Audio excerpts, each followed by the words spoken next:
కూర్చుందాం. వచ్చిన దైవజనులందరికీ కూడా ప్రత్యేకమైన వందనాలు తెలియజేస్తున్నాను.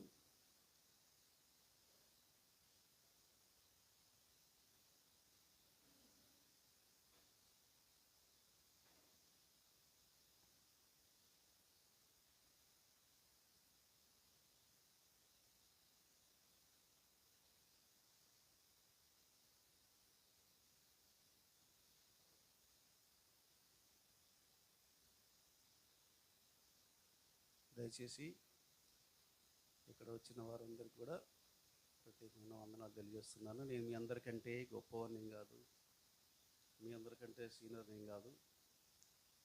అయితే మీలో నన్ను ఒక సహోదరుని భావించండి దయచేసి. హల్లెలూయా. మీకు అంత వాక్యం బాగా తెలుసు. ఇక్కడ తెలియని వారు ఎవరు ఉండరు. సేవకులు అన్నాక ప్రతి ఒక్కరికి వాక్యము తెలుసుంటుంది కాబట్టి ప్రత్యేకంగా నేను చెప్పేది ఏం లేదు. దేవుడు నాకు ఇచ్చిన తలాంతం బట్టి నేను సిద్ధపరుచుకున్న వాక్యాన్ని మీకు చెప్పడానికి పరిశుద్ధ ఆత్మ దేవుని ప్రేరేపించబడి మరి రాత్రి కూడా ప్రార్థన గడిపాను. మరి ఈ వాక్యం చెప్పుటకు మరి నన్ను ప్రత్యేకంగా ఆహ్వానించిన మరి దైవజనుని కూడా ప్రత్యేకమైన వందనాలు. ఆయన పిలుపుని బట్టి మీరంతా వచ్చినందుకు మిమ్మల్ని బట్టి కూడా ప్రత్యేకమైన వందనాలు తెలియజేస్తున్నాను. హల్లెలూయా. నంద్యాలకు నేను రావడం ఫస్ట్ టైం. ఇంకాను మరి వాక్యం చెప్పడానికి ఇక్కడికి తర్వాత అంతలక్కలు వెళ్ళాను, బెంగళూరు, తిరుపతి, తర్వాత నెల్లూరు, అనేక చోట్లకి వెళ్ళాను. అంటే మళ్ళీ ఇప్పుడు ఇక నంద్యాల పట్టణంలో కవిడి పెట్టడానికి అయ్యగారు వారి అవకాశం ఇచ్చారు. దేవునికి మహిమ కలుగును గాక. సరే, వాక్యానికి వెళ్దాం. మనము సాధారణంగా ఇక్కడ అందరం సేవకులమే, ఎవరు కూడా ప్రత్యేకించబడిన వారు, మనం అదే పనిగా ప్రత్యేకించబడిన వారు. అలాగే దేవుడు తల్లి గర్భంలో ఉన్నప్పుడే మనల్ని అందరినీ కూడా మరి తన ఏర్పాట్లు పిలుచుకున్నాడు. అన్యజనులు ఎంతోమంది ఉన్నారు. వాక్యం సెలవిస్తే దేవుడు లోకమును ఎంతగానో ప్రేమించను. అంటే అన్యజనులను ప్రేమించాడా, ఎక్కువ మనల్ని ఎక్కువ ప్రేమించాడా? అందరినీ, వాస్తవమే. కానీ అదే పనిగా ప్రత్యేకంగా మనల్ని ఏర్పరచుకున్నాడా లేదా? ఏర్పాటు చేసుకున్నాడు. కారణం ఏంటంటే తల్లి గర్భంలో ఉన్నప్పుడే నిన్ను ఒక ఆలోచనతో, ఒక తలంపుతో దేవుడిని పుట్టించాడు. హల్లెలూయా. సరే, నీ బంధువుల్లో కానీ నీ చుట్టాల్లో కానీ అనేక మంది ఉన్నారు లేదా? వాళ్ళందరిలో కంటే నిన్నే ఎందుకు దేవుడు ఎంచుకున్నాడు? మరి నీ అన్నదమ్ములు, మరి నీ చిన్న పెదనాయన కొడుకులు, వాళ్ళు కూడా పెద్ద పెద్ద కోటీశ్వరులు ఉంటారు, లక్షాధికారులు ఉంటారు, అవునా? వాళ్ళందరిని పిలుచుకుండా నిన్నే ఎందుకు పిలుచుకున్నాడు చెప్పండి? ఎందుకంటే దేవుని యొక్క ఉద్దేశంలో నువ్వు ఉన్నావు కాబట్టి. హల్లెలూయా. దేవుని చిత్తంలో నువ్వు ఉన్నావు కాబట్టి ఈరోజు నువ్వు దేవుని సేవ చేయగలుగుతున్నావు. హల్లెలూయా. ఎందరికో లేని భాగ్యం దేవుడు నీకు ఇచ్చాడు. ఎందరికో లేని అవకాశం దేవుడు నీకు ఇచ్చాడు. ఇచ్చిన దాన్ని మనం ఏం చేసుకోవాలి? అవకాశాన్ని ఉపయోగించుకొని ముందుకు సాగిపోవాలి. హల్లెలూయా. హల్లెలూయా. చూద్దాం, యోహాను సువార్త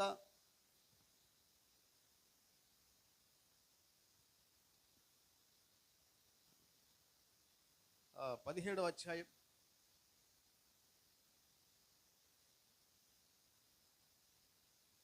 17-18.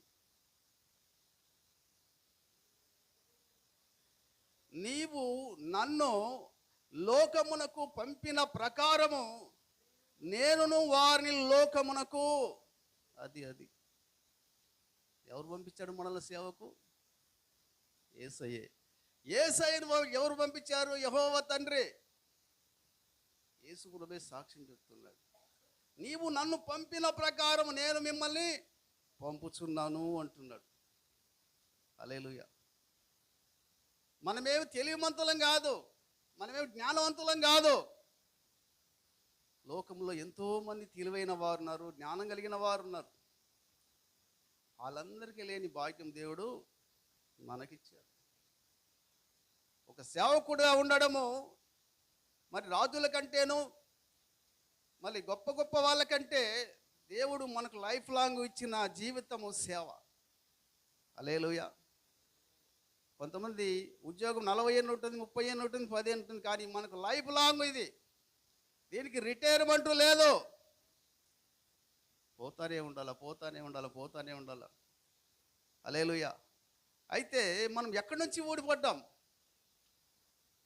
దేవుడు చూడండి, గుర్తుపెట్టుకుని, మరణించిన వారిని ఇప్పుడు ఎవరిని మరణించారనుకోండి, వాళ్ళ దగ్గరికి వెళ్ళి వాక్యం చదువుతారు. దేవుని యొద్ద నుంచి వచ్చింది తిరిగి. హల్లెలూయా. ఇక్కడ ఈ లోకం మనకు శాశ్వతం కాదు. ఈ తల్లిదండ్రులు, ఈ కుటుంబము, ఈ వ్యవస్థ మనకు శాశ్వతం కాదు. ఎక్కడి నుంచి వచ్చినామో తిరిగి అక్కడికి మనము వెళ్ళాలి. పరలోకంలో ఆ తండ్రిని కలుసుకోవాలి. తండ్రి వద్ద నుంచి వచ్చిన ఆత్మ తిరిగి ఎక్కడికి వెళ్తుందంట? అది ఇక్కడ మనం ఏదో పాకులాడుతున్నాం, ఇక్కడేదో మనం వెంపలాడుతున్నాము. ఇది మనకు శాశ్వతం కాదు. ఇక్కడ మనకు నిత్య జీవం లేదు. కానీ పరలోకమే శాశ్వతమైన జీవము. హల్లెలూయా, హల్లెలూయా. మనము లోకస్తులాగా ఉండడానికి వీల్లేదు. మనము లోకస్తులు వాళ్ళు తింటారు, సంపాదిస్తారు, 4 రాళ్ళు ఎన్నికేసుకుంటారు, వాళ్ళ పిల్లలు సంపాదించి పెడతారు. కానీ మనకు అలాగ లేదు. కానీ వాక్యం సెలవిస్తుంది చూడండి, యోహాను సువార్త 15వ అధ్యాయము 19వ వచనం చూడండి. మీరు లోక సంబంధులైన ఎడల లోకము తన వారిని స్నేహించును. హల్లెలూయా. మన లోక సంబంధులమా, దేవుని సంబంధులమా? చెప్పండి. చదువున్నాను కావుడు. అయితే మీరు లోక సంబంధులు. బాగా గుర్తుపెట్టుకోండి, మనం ఎవరు కాదంట, మనము లోక సంబంధులం కాదు. చూడండి, ఈ లోకంలోంచి మనల్ని ఏం చేసినాడు? దేవుడు ప్రత్యేకముగా ఏర్పరచుకున్నాడంట. హల్లెలూయా. అందరికీ ఉంది ఆ భాగ్యము. కానీ మనం ఏం చేసుకుందామంటే, దేవుడు సేవకు పిలిస్తే ఒక బ్యాగ్ తగిలించుకుని పోవడము, 100 రూపాయలు ఏడని కానికిస్తే వెళ్ళడం, అది కాదు మన ఆ పని కాదు మనది. దేవుడు అంటాడు, నా యుద్ధ కూర్చువా నేను ఎంత మాత్రము త్రోసివేయను, నాకు మొరపెట్టుమో నేను నీకు ఉత్తరము. మనం ఏం చేస్తున్నట్టు నా లైఫ్లో జరిగిన సంగతి చెప్తున్నా. నన్ను పిల్లప్పుడే 17 ఏళ్ళ వయసులో ఉన్నప్పుడు, మరి ఇప్పుడు ఆయన ఉద్యమం చేస్తున్నాడు. ఎవరు ఆయన పేరు? పాదయాత్ర చేస్తున్నాడు సేవకుడు ఆయన, అభినయ్ దర్శన్. వాళ్ళ డాడీ పేరు తెలుసా మీకు? వాళ్ళ డాడీ కూడా సేవకుడే, కడప, సుందర్రాజ్ అనుకుంటా. సుందర్ సింగ్, సుందర్రాజ్ అంట మామూలుగా. అయితే అనంతపురంకి వచ్చేవాడు ఆయన. దాదాపు చాలామంది సేవకులు నన్ను, ఎందుకంటే నేను మీలా ఇప్పుడు మనం అంతా ఒక సేవకుని ఎట్లా ఎంకరేజ్ చేస్తూ ఉంటాం, అట్లా చేస్తూ ఉంటే నీకు సేవ పిలుపుంది, సేవ అనేక మంది 19-20 మంది సేవ చెప్పారు. నన్ను చెప్తే సేవ అంటే నాకు ఇష్టం లేదు.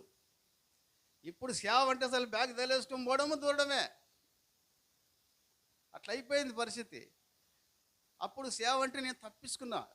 నేను పాల వ్యాపారం చేస్తూ ఉంటే రోజుకు 100 లీటర్ల పాలు తీసుకొని టౌన్కి తీసుకెళ్ళి సైకిల్లోనే దాదాపు 10 కిలోమీటర్లు 15 కిలోమీటర్లు సైకిల్ దొక్కుంటూ అనంత తీసుకెళ్ళి అమ్మేవాడిని. ఎంత సంపాదించినా డబ్బు నిలబడేది కాదు. మళ్ళీ అప్పులు తిరిగి ఇదేంది ఇట్లా వస్తుందని చెప్పేసి అప్పటికే అప్పు అయిపోయింది. అప్పులు ఎక్కువైపోయి తట్టుకోలేక అందరూ ఏమంటారంటే, నువ్వు ఎంత దూరం పోతావు, వెళ్ళు, దేవుడిని తిప్పెట్టుకొని వస్తున్నాడు అని చెప్పారు. ఏం చేయాలో చెప్పు, అర్థం కాలే. సరే చెప్పేసి ఆయన పిలిపించాను, అభినయ దర్శనం వాళ్ళ డాడీని పిలిపించి మా ఇంటికి ఇట్లా చిన్న కూడికి పెట్టి ప్రార్థన చేస్తే ఆయన ప్రవచనాలు చెప్తాడు. బాగా చెప్పాడు, ఇదిగో బాబు, నువ్వు ఎన్ని పనులు తిక్క వేషాలు వేసినా ఇంక లాభం లేదు, తిరిగి సేవలకు లోబడితివా సరే, లేకపోతే ఇంతకంటే నీకు పుట్టగతులు కూడా ఉండవని చెప్పాడు. సార్ నేను సేవ చేయలేదు సార్. నేను అన్నాను, ఎందుకన్నా?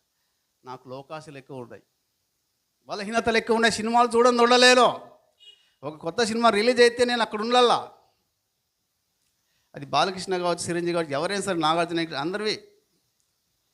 ఆ సినిమాలు చూడదు నేను ఉండలేను సార్. అలాగే మా ఇంటికి సీడీలు తెచ్చుకొని టీవీలు వేసుకొని చూసేవాడిని. అప్పుడు ఉంటాయి కదా సీడీ ప్లేయర్, ఉంటాయి కదా ఇంతకుముందు, దాదాపు ఇన్ని సీడీలు మా దగ్గర. అట్లా నేను ఉండలేను సార్, అవన్నీ విడిచిపెట్టి నేను ఉండలే అంటే, నీ ఇష్టం బాబు అన్నాడు. సరే అని చెప్పేసి ఇంకా ఎప్పుడంటే ఇంక అప్పులు ఎక్కువైపోయినాయి. ఒక పక్క అప్పులలో నన్ను తిప్పలాడుతున్నారు. ఏం చేస్తే బాగుంటుందని చెప్పేసి వెంటనే ఈ అప్పుల నుంచి తప్పించుకోవాలా, సేవ గురించి మళ్ళీ చూద్దాం అని చెప్పేసి వెంటనే బెల్లం పొల్లలు ట్రైనింగ్ ఇస్తున్నారు కదా, వేరే సేవకుడు చెప్పాడు, ఆడ తీసుకో నువ్వు ట్రైనింగ్ బాగుంటుందంటే సరే. నేను నిజంగా వెళ్తుంది దేవుని కోసం కాదు, ట్రైనింగే అప్పుల బాధ తప్పించుకోవడానికి. ఇక్కడ భార్యతో తలకాయ నొప్పులు లేకుండా మా నాన్న వాళ్ళు మా పెద్దమ్మ మరింది ఏమన్నదంటే, సేవ సేవ అంటున్నావు, అడుక్కొని తింటావు నువ్వు, ఏందనుకుంటున్నావు సేవ అంటే. అయితే ఒక భయం ఉండేది, సేవ లేక అడుగు పెడితే తప్పులు చేయకూడదు, అబద్ధాలు ఆడకూడదు, అన్యాయం చేయకూడదు, ముందు కంటే ఎక్కువ శోధన వస్తుంది నీకన్నా. అవన్నీ మనకు సెట్ కావని చెప్పేసి సరే ఏదేమైతేనేమి ట్రైనింగే కదా, ఈడ అప్పులలో బాగా తప్పించుకొని చెప్పేసి వెంటనే బ్యాగ్ సర్దుకొని వెంటనే బెల్లంపల్లికి వెళ్ళిపోయినా. అక్కడికి ఫోన్ చేశారు, ఏరా ఎక్కడున్నావు చెప్పు, మేము బెల్లంపల్లికి వస్తాం. అప్పులోళ్ళు అక్కడికి వెళ్ళినా కూడా డిసిపెట్లే. అదేదంటే చూడు, రామేశ్వరం పోయినా శనేశ్వరం పోలేదు అన్నట్లు, మామూలుగా హిందువులు అంటారు కదా అన్నట్టు. ఇదేంద్ర అక్కడ తప్పించుకుని ఇక్కడికి వస్తే వీటి కూడా వస్తామంటున్నారు ఏంద్రానికి పాసులు అని చెప్పేసి చాలా భయపడ్డాను. ఏదేమైతేనేమి ట్రైనింగ్ అయిపోయింది, 6 నెలలు బాగా ట్రైనింగ్ అయిపోయింది. అయిపోయిన తర్వాత మళ్ళీ ఇక్కడ తిరిగి వస్తే మళ్ళీ అప్పులలో వచ్చారు. ఇక ట్రైనింగ్ అయిపోయి వచ్చాను. తర్వాత వ్యాపారం విడిచిపెట్టిన, అప్పులు అట్లే ఉన్నాయి. నేను గుర్తు అడిగిన దేవుణ్ణి, ప్రభువా నేను నిజంగా నేను సేవ చేయాలంటే నాకు గుర్తు చూపించు, చూపిస్తేనే వస్తా, లేకపోతే రాని చెప్పాడు. ఇక వాళ్ళు వండుకొని ఒక 3 రోజులు ప్రార్థన కనిపెడదామని బెంగళూరుకి ప్రయాణమైన. ఎక్కడ ట్రైన్లో అప్పుడు నా దగ్గర డబ్బులు లేవు సరిగ్గా. మా చెల్లెళ్ళు అక్కడ ఉన్నారు, వాళ్ళు వచ్చి మా దగ్గర గడిపి ప్రార్థన గడుపుకో, ఒకవేళ దేవుడు ఏం చెప్తాడు చూద్దామని చెప్పేసి సరే సూచనలు కావాలని చెప్పేసి అడిగిన. వెంటనే నేను ట్రైన్లో వెళ్తున్నా, ప్రభా ట్రైన్ అయితే బెరిగ్గా ఎక్కేసాను కానీ వాటర్ బాటిల్ లేవు, ఏం లేవు ప్రభా అన్నంటే. సరే చెప్పేసి మేము ట్రైన్ కలుతుంటే ఒక పాప వచ్చి, లేడీస్ పాప, సుమారు 16 ఏళ్ళు 17 ఏళ్ళు ఉంటాయి. అంకుల్ సీటు పట్టుకొని 2 లీటర్ల బాటిల్ నీళ్ళు ఇచ్చిపోయాడు. 2 లీటర్ల బాటిల్ ఇచ్చిపోతే సీటు పట్టుకున్నాం, ఆమె రాలే తిరిగి మళ్ళా. ఇది మొదటి అద్భుతం. ఇక రెండవ అద్భుతం ఏంటంటే, నా సెల్లులో రీఛార్జ్ అయిపోయింది. ప్రభు నా దగ్గర రీఛార్జ్ చేసుకుని డబ్బులు లేవు నాకన్నా. ఒక 15 నిమిషాలకి రీఛార్జ్ కూడా వచ్చేసింది. హల్లెలూయా. ఇక మేము బెంగళూరుకి వెళ్ళాము, శుక్రవారం శనివారం ప్రార్థన కనిపెట్టుకున్నాం, ఆదివారం చర్చికి వెళ్తే అక్కడ కన్నడ తెలుగు 2. అక్కడ సేవకుడు ప్రవచిస్తున్నాడు, ఆంధ్ర నుంచి ఒక భార్య భర్తలు సేవ ఉన్నదా లేదా కనిపెట్టుకోవడానికి వచ్చారు. వాళ్ళు నిజంగా వాళ్ళకు సేవ ఉన్నదని వాళ్ళే చెప్పారు నోటి నుంచి. హల్లెలూయా. అప్పుడు క్లారిటీ వచ్చింది మాకు. ఈ 3 విషయాలు జరిగినప్పుడు అప్పుడు క్లారిటీగా వచ్చిన తర్వాత ఇక నేను సేవలో 2013లో సేవ స్టార్ట్ చేశాను. అంటే ఇదంతా ఎందుకు చెప్తున్నా అంటే, సేవ పిలుపున్న వాళ్ళకి దేవుడు ఎప్పుడు ఎనీ టైం పోషిస్తాడు. ఆకాశ పక్షులకైనా మరి కొలవ లేకుండా చేసే దేవుడు, ఆయన పోలికలు పుట్టిన మనకు దేవుడు తక్కువ చేస్తాడా? చెయ్యడు. హల్లెలూయా, హల్లెలూయా. ఇంకా మనం ఎవరేమన్నాం చూద్దాం. యోహాను సువార్త 12వ అధ్యాయం 26వ వచనం చూడండి. యోహాను సువార్త 12వ అధ్యాయం 26. ఒకడు నన్ను సేవించిన ఎడల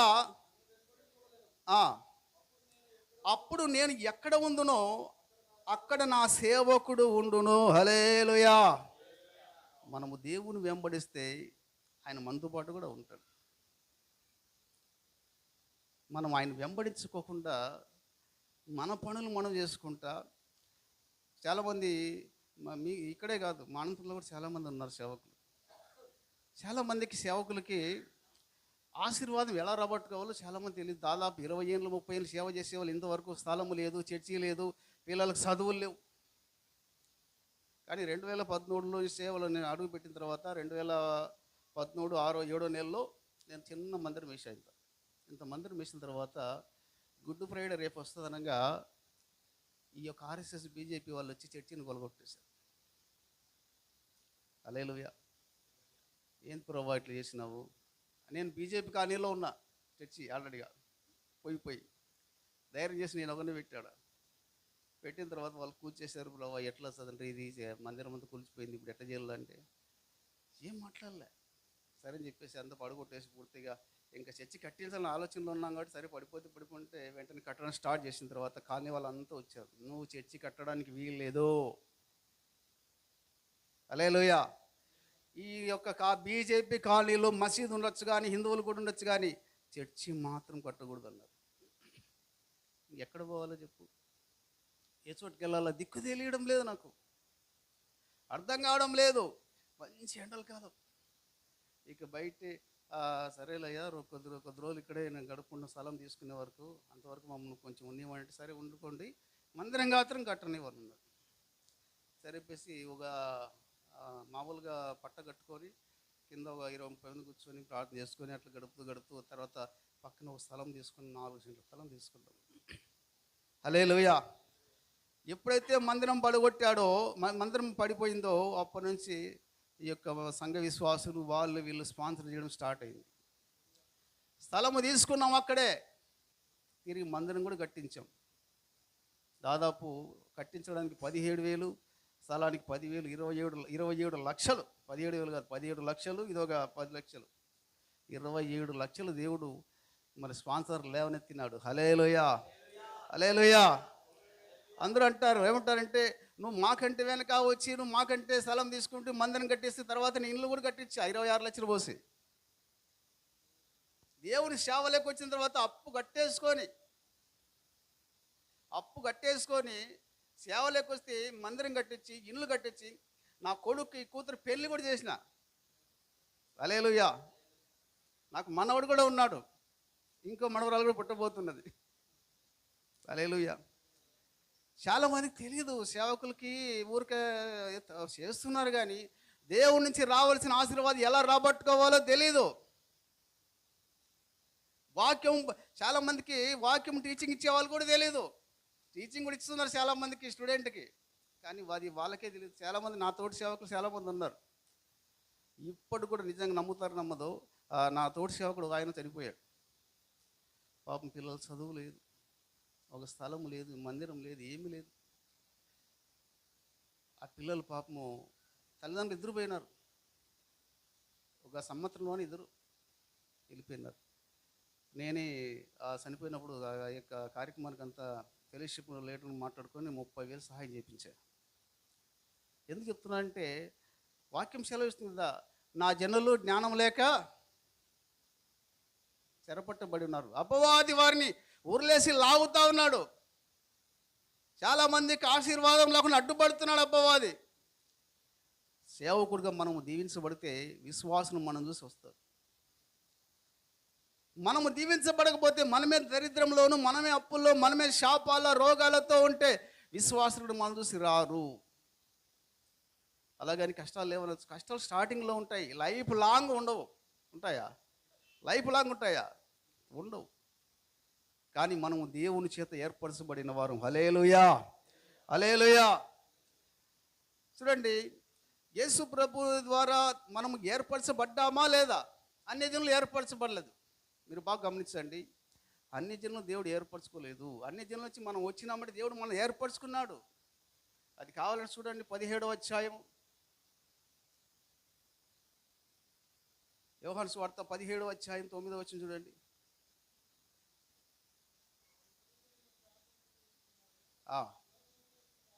లోకము కొరకు నేను ప్రార్థన చేయుటలేదంటున్నాడు. నేను అందరి గురించి ప్రార్థన చేయలేదంటున్నాడు.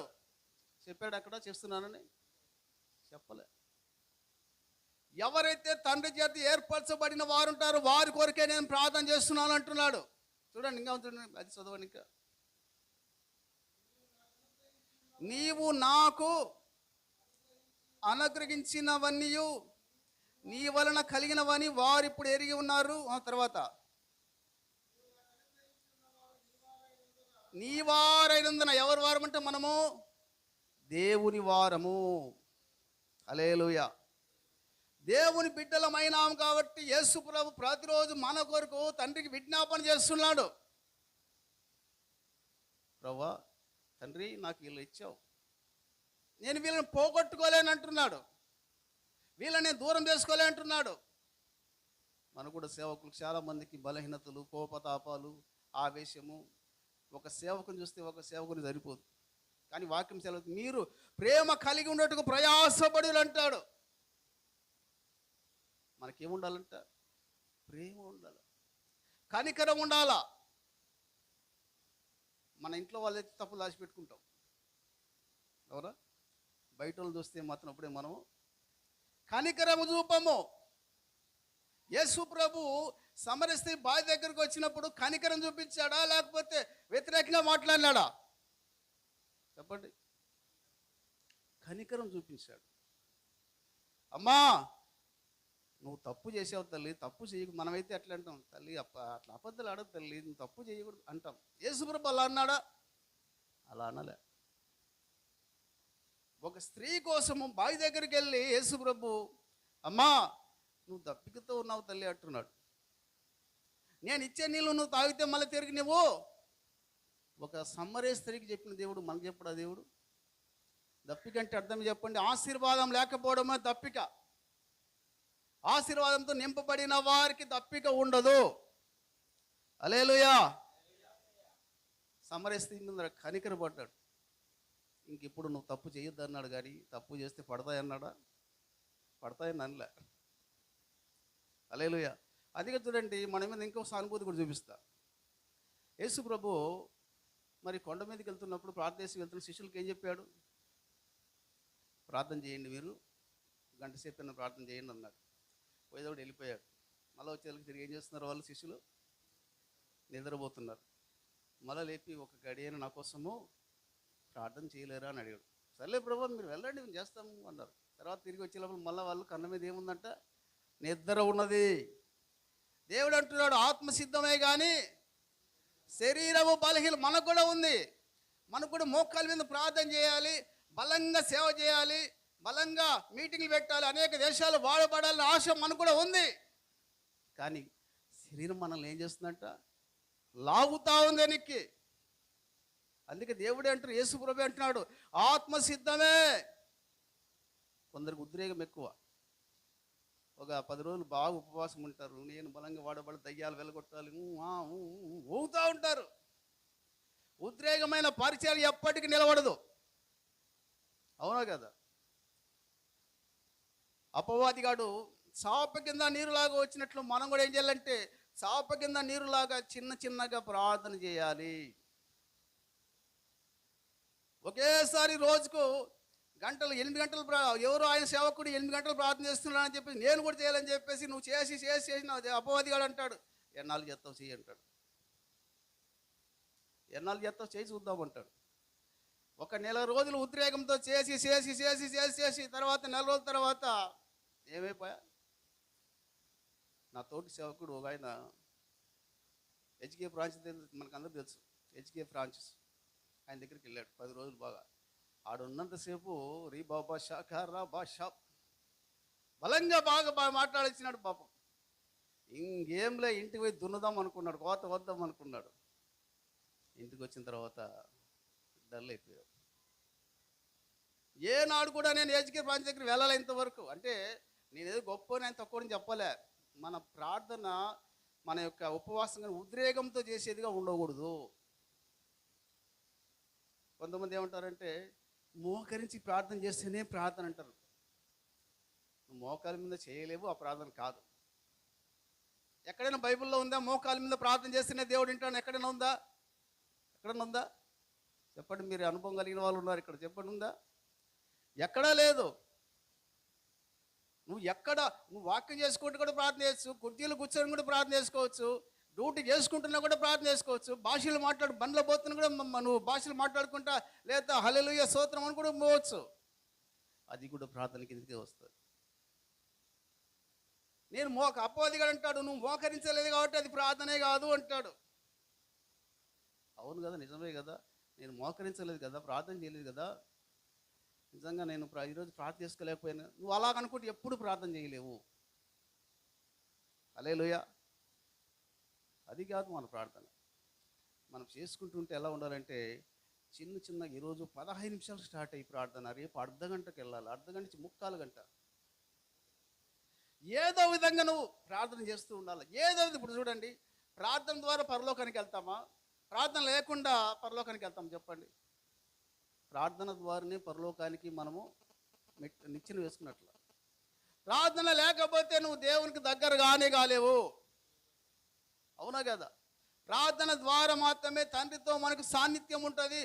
ఇక దేవుని సన్నిధిలో గడిపితే ఆయనతో నీకు నాకు సహవాసం ఉంటుంది. హల్లెలూయా. కానీ గుర్తుపెట్టుకోండి, మన ప్రార్థన ఎట్లుంటుందంటే, అపవాదికి చెప్పి కొంతమంది దయ్యాలు వెలగొడతాను, కొంతమంది మన సెల్లులో వీడియో చూస్తుంటే ఇన్స్టాగ్రామ్లో వాళ్ళు వెలగొడుతుంటే వాళ్ళంతా ఎగిరిపోతుంటే, అబ్బా ఇట్లా నేను చేయాలి ఇట్లా అని చేసి వాళ్ళు చేయలేరు, అది కాను కాదు. అలా వద్దు మన ప్రార్థన. మనం చిన్న ఈరోజు అర్ధ గంట, రేపు 40 నిమిషాలు, అట్లా చిన్న స్టార్ట్ చేయి. నువ్వు గొప్పగా ఎదగాలంటే చిన్నగా స్టార్ట్ చేయాలి. వాళ్ళు ఎవరు 3 గంటలు చేస్తారు, వాళ్ళు ఎవరు 8 గంటలు చేస్తారు, వాళ్ళు ఎవరు 12 గంటలు చేస్తారు, అదన్నీ అనుకుంటే ఎప్పుడు మనం ప్రార్థన చేయలేం. దేవుడు ఎవరికి ఇచ్చిన తలాంతులు వాళ్ళకి ఇచ్చింటాడు.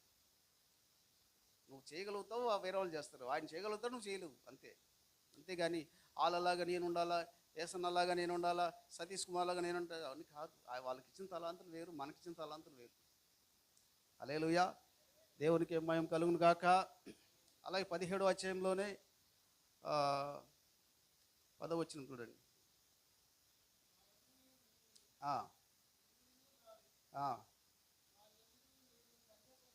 వారి యందు నేను మహిమపరచబడి ఉన్నాను. హల్లెలూయా. ఎవరి యందు? మన యందు. సేవకులమైన మనము దేవునికి మహిమ తెచ్చే విధంగా ఉండాలి. సేవకులమైన మనము మన జీవితమే, మన సాక్ష్యమే వాళ్ళకి కరపత్రిక లాంటి.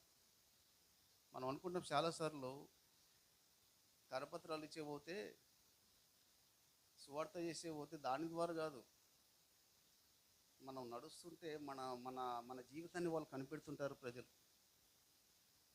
అలాంటి పాస్టర్ గారు మంచివాడు, మేము వచ్చినప్పటి నుంచి చూస్తున్నాం ఆయన కథ. ఆయన బట్టి దేవుళ్ళకి వచ్చే వాళ్ళు ఉన్నారు. హల్లెలూయా. మీరు నమ్ముతారు నమ్మరో, నేను మా ఇంట్లో ఒక్కరిని నమ్ముకున్నా, తర్వాత నా తల్లి నమ్ముకుంది, మా డాడీ కూడా నమ్ముకున్నాడు. మా డాడీ ఇంకా బతికే ఉన్నాడు ఇప్పటికి కూడా. మా డాడీ పుట్టుకతోని చెవుడు, వాక్యం వినలేడు, ఏం లేదు. అటువంటి వాడే దేవుడు మమ్మల్ని దీవించిన కొలది ఆశీర్వించుకున్న అది అద్భుతాలు చూసి మా డాడీ కూడా దేవునికి లోబడి బాప్తిసం కూడా తీసుకున్నాడు. తర్వాత నా భార్య, మీరు నమ్ముతారు నమ్మరు, ఎవరైనా కానీ సేవకులు అన్య జనులలో వెళ్ళి పెళ్లి చేసుకుంటారా చెప్పండి? మీరు చేసుకుంటారా? నేను బాప్తిసం తీసుకొని కూడా అన్య జనుల గుడి దగ్గరికి వెళ్ళి నేను పెళ్లి చేసుకుని నన్ను అందరూ అన్నారు, అరే నువ్వు క్రైస్తవుడు కదా, అన్య జనులు పెళ్లి చేసుకుంటున్నావు, రేపొద్దున నువ్వు మార్చేదట, నువ్వు ఆమె మార్చుకుంటే నీ గతి ఏమి అన్నారు. నేను మార్చుకుంటా అన్నా, చేసుకున్నాను. నా భార్యను మార్చుకున్నా, నా భార్య చెల్లెల్ని కూడా మార్చుకున్నా. హల్లెలూయా. నా భార్య, ఆ చెల్లెలు, వాళ్ళ పిల్లలు కూడా దేవుని నమ్ముకున్నారు ఈరోజు. అలాగే నేను 70 మందికి బాప్తిసాలు ఇచ్చిన ఇంతవరకు. అంటే మీరు కూడా చాలామందికి ఇచ్చింటారులేండి, మీరు మాకంటే గొప్పగా ఇచ్చిన వాళ్ళు ఉంటారు ఇక్కడ. అంటే ఎందుకు చెప్తున్నానంటే, మన సాక్ష్యమే దేవుని యొక్క కరపత్రిక. హల్లెలూయా. మన సాక్ష్యము బాగుంటే నీ బంధువులు, నీ చుట్టాలు అందరూ దేవునిలోకి వస్తారు. నీ బంధువులు చుట్టాలు ఎందుకు దేవునిలోకి రాలేదంటే, అరే ఆయన సేవ చేస్తున్నాడు, ఆయన సేవలో ఉన్నాడు, ఆయనే దరిద్రంలో ఉన్నాడు, మనం దేవుని వద్ద దరిద్రం అవుతామేమో అనే ఒక ఫీలింగ్ వచ్చేస్తుంది. రాదా? వచ్చేస్తుంది. అందుకని గుర్తుపెట్టుకోండి, మొట్టమొదటిగా సేవకుడుగా మనము దీవించబడటం మెచ్చుకోవాలి. ఎలా దీవెన వస్తుంది, ఎలా ఆశీర్వాదం వస్తుంది? నువ్వు దేవుని చేత ఏర్పరచబడినావు కాబట్టి దేవుడు నేను సమృద్ధిగా దీవించాలంటే నువ్వు ప్రార్థన చేయాలి బలంగా.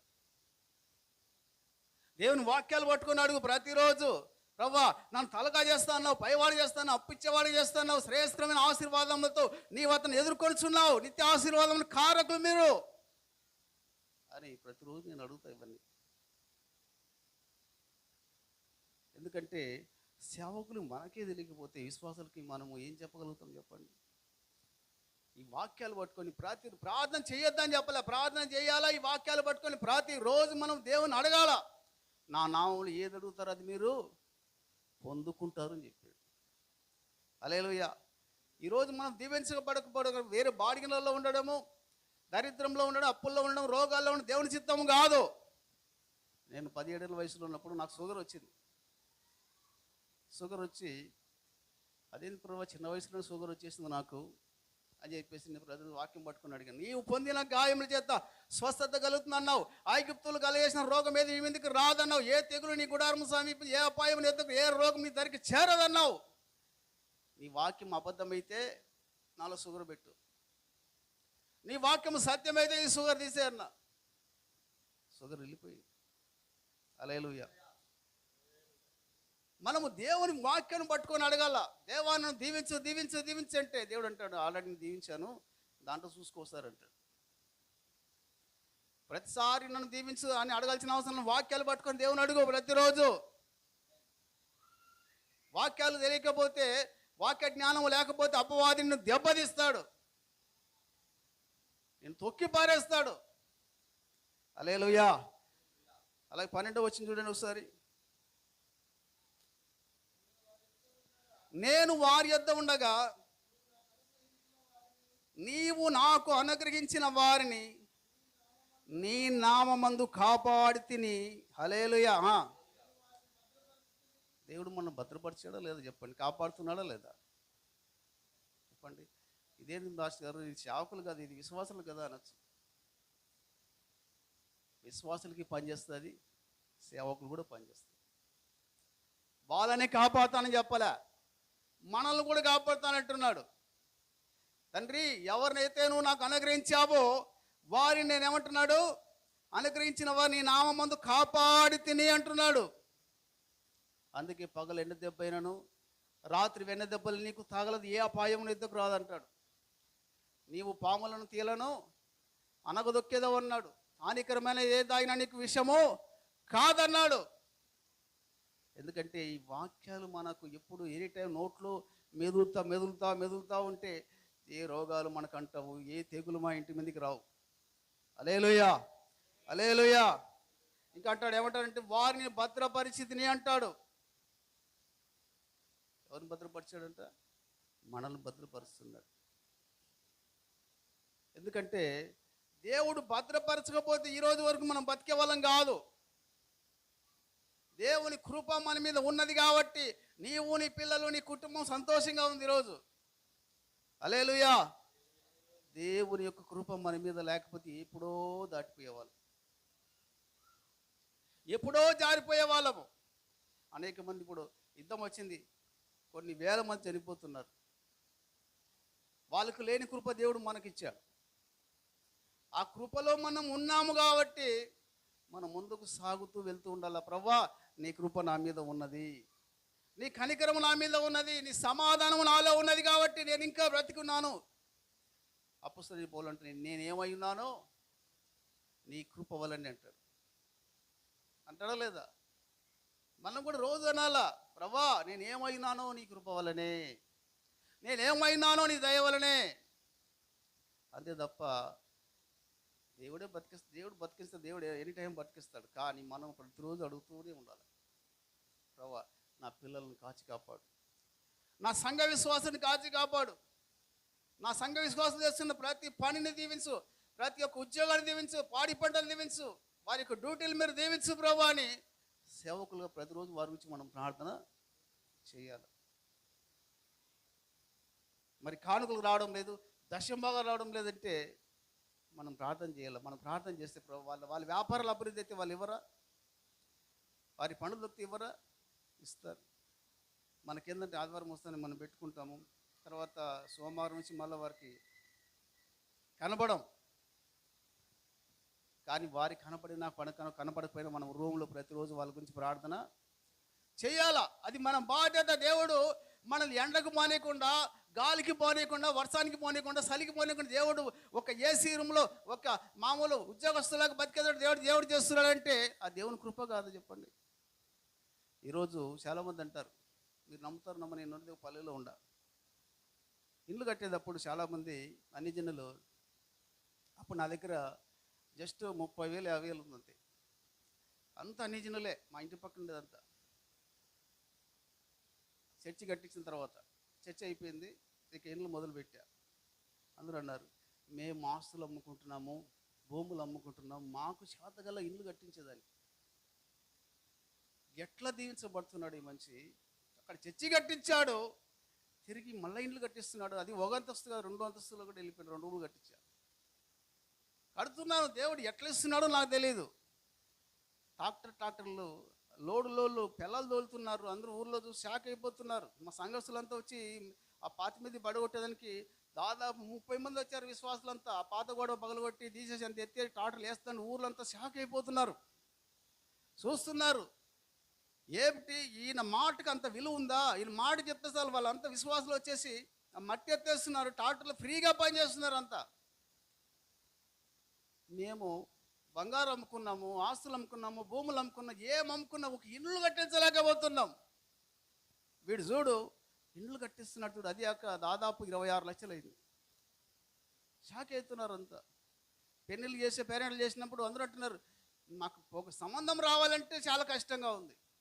కానీ మా కూతురు చేసిన సంబంధం నా కొడుకు చేశా. నా కొడుకు కూడా పాస్టర్ గారి అమ్మాయిని చేశా. నా అల్లుడు బెంగళూరులో అదేదో కంపెనీలో పనిచేస్తున్నాడు. దాదాపు 50,000 జీతం వస్తుంది. మననే అంత పోయిన నెలలో నా కోడలికి ఉద్యోగం వచ్చి చెన్నైలో వచ్చింది, సాఫ్ట్వేర్ ఉద్యోగం. నా కొడుకు వర్క్ ఫ్రమ్ చేస్తున్నాడు. ఇద్దరు అక్కడికి పంపించా. ఇదంతా ఎందుకు చెప్తున్నానంటే, మనము దీవించబడితే అనేక మంది దేవుని దగ్గరికి వస్తారు. మనము దీవించుకోకుండా మనం వాళ్ళ ఇంటికాడ ఇంటికి పోవాల్సిన అవసరమే లే.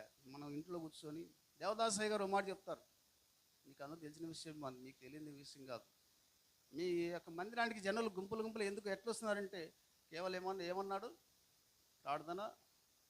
నేను ఎక్కడికి వెళ్ళదయ్యా, కరపత్రాలు ఇచ్చే కూడా వెళ్ళను, పాంప్లెట్ ఇచ్చే కూడా వెళ్ళను, జస్ట్ కేవలం నా ఇంట్లో కూర్చుంటే ప్రార్థన చేస్తే సార్ జనాలు కుప్పలుగా వస్తారని చెప్పాడు దేవదాసయ్య గారు. అందుకే వాళ్ళు బైబిల్ మిషన్ ఎక్కడ పెట్టినా కూడా జనాలు ఎట్లా వస్తారంట, గుంపులు. వాళ్ళకు నేర్పిన పాఠం ఏంటంటే ప్రార్థన. మనం ఇక్కడ ప్రార్థనలు అంటే ప్రార్థన చేసుకోం. మన ఇంట్లో ప్రార్థన చేయాలంటే బరువు. అదే నలుగురిలో అయితే కొంచెం టైంపాస్ అయితే కూడా చేయగలుగుతాం, కానీ వ్యక్తిగతం ప్రార్థన చేయము అసలు. కానీ నీ సంఘం దీవించబడాలి, నువ్వు గొప్పగా ఆశీర్వించబడాలంటే ఖచ్చితంగా నువ్వు ప్రార్థన చేయాల్సిందే. చేస్తేనే తప్ప నువ్వు దీవించబడవు. హల్లెలూయా. అలాగే 15 వచ్చింది చూడండి ఒకసారి.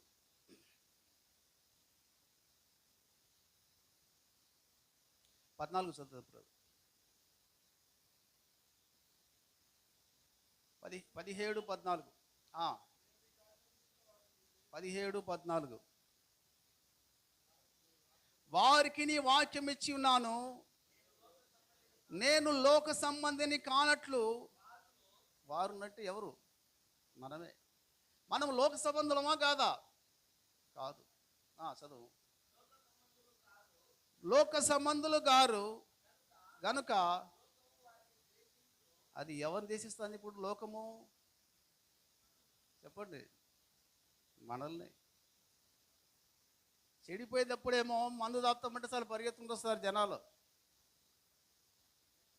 మనమంతా బాగా మారిన తర్వాత మనకు దూరం అయిపోతారు. ఎందుకో మరి. దేవుడు అంటాడు, మీరు లోక సంబంధులు కాదు అంటున్నాడు అందరినీ. లోక సంబంధులైనట్లు కాదు మీరు ప్రత్యేకించబడిన వారు, ఏర్పరచబడిన వారు. హల్లెలూయా. ఎందుకంటే గుర్తుపెట్టుకోండి, దేవుడు వారి గురించి ప్రార్థన చేయలే. తెలుసా మనకు?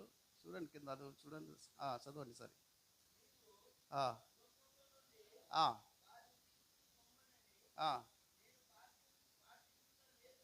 లేదు కానీ హల్లెలూయా. ఎవరి గురించి ప్రార్థన చేస్తున్నాడు యేసు ప్రభు తండ్రికి? మన గురించి. ప్రభా, లోకంలో వారి గురించి నేను చేయలే, కానీ నీవు ఎవరైతే నీ ద్వారా ఏర్పరచబడినారో వారి గురించి ప్రార్థన చేస్తున్నాను. ఎవరి నుంచి తప్పించమని? దుష్టు నుంచి కాపాడమని.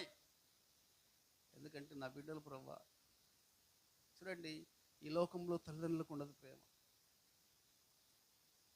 ఈ లోకం నుండి భార్య భర్తకు ప్రేమలు ఉండవు. కానీ యేసు ప్రభు మన గురించి ప్రతిరోజు తప్పిస్తూ ఉంటాడంట.